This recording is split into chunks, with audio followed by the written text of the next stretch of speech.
Convocamos a todo el pueblo cruceño a una concentración masiva en la Plaza de Armas 24 de septiembre.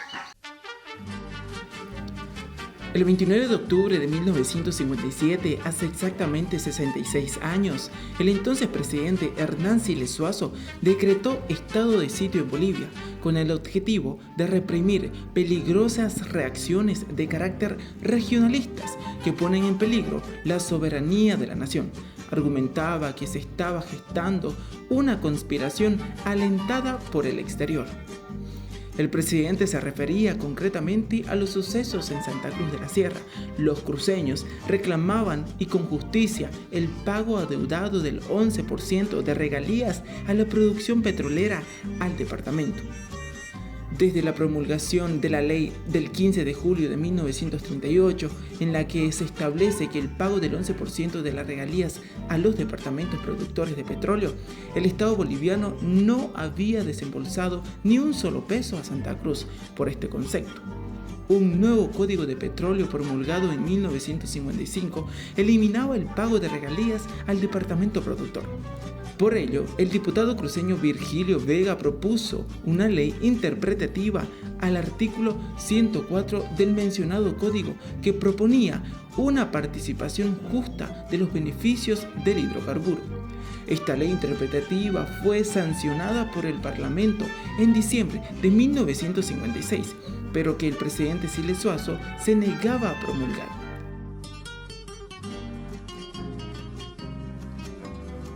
Ante la crítica situación por la que pasaba el departamento por la pérdida de ese beneficio, se organizó el Comité Cívico Pro Santa Cruz en septiembre de 1957. Su nuevo presidente, el doctor Melchor Pinto Parada, envió una carta al mandatario Hernán Siles Suazo para exigir la promulgación de la ley interpretativa de las regalías petroleras. El pueblo cruceño y las instituciones ratificaron esta solicitud, ya que todos sabían que de las obras públicas dependía el desarrollo del departamento. Llegando el mes de octubre y sin ninguna respuesta del gobierno central, los cruceños trabajaban en una comisión para definir el monto de la deuda de yacimientos petrolíferos fiscales bolivianos, YPFB, al departamento desde 1938. Un incidente con la maquinaria de esta empresa que debía ir a Cochabamba desató el conflicto.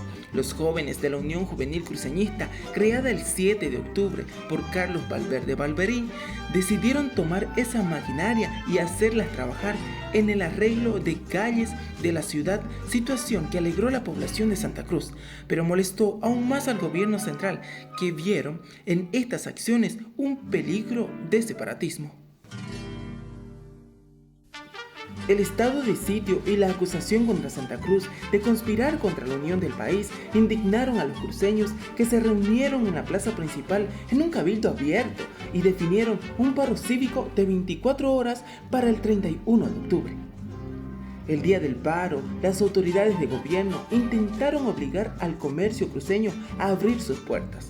Al retirarse la comisión, el control político disparó por la espalda a las personas que salían del edificio. En el ataque fue asesinado Jorge Roca Pereira y resultaron heridos otros 4 jóvenes. El alcalde de la ciudad, Adán Weber, renunció al cargo en repudio a la masacre del control político por haber burlado los derechos de mi pueblo, acallándolo con ametralladoras en la misma casa comunal. Porque estoy segura que con el concurso de las valerosas mujeres cruceñas aquí presentes, nuestra lucha por las regalías petroleras podrá hacerse realidad. El mismo día, la doctora Elfi Albrecht creó la Unión Femenina Cruceñista, que actualmente se conoce como Comité Cívico Femenino. A través de esta organización, las mujeres se incorporaron a las luchas por la justa demanda del 11% de las regalías petroleras. El asesinato de Roca Pereira fue el detonante del mayor conflicto que enfrentó a Santa Cruz con el Estado central en el siglo XX. El conflicto, conocido por luchas cívicas, se extendió desde ese momento hasta diciembre de 1959, cuando el entonces presidente del Senado, Rubén Julio Castro, promulgó la ley interpretativa de las regalías petroleras. El gobierno de Hernán Siles Suazo movilizó parte del Ejército Nacional a las cercanías de Santa Cruz, por el norte a Montero y por el oeste a Tarumá. En el interior de Bolivia fueron alistadas las milicias armadas del MNR.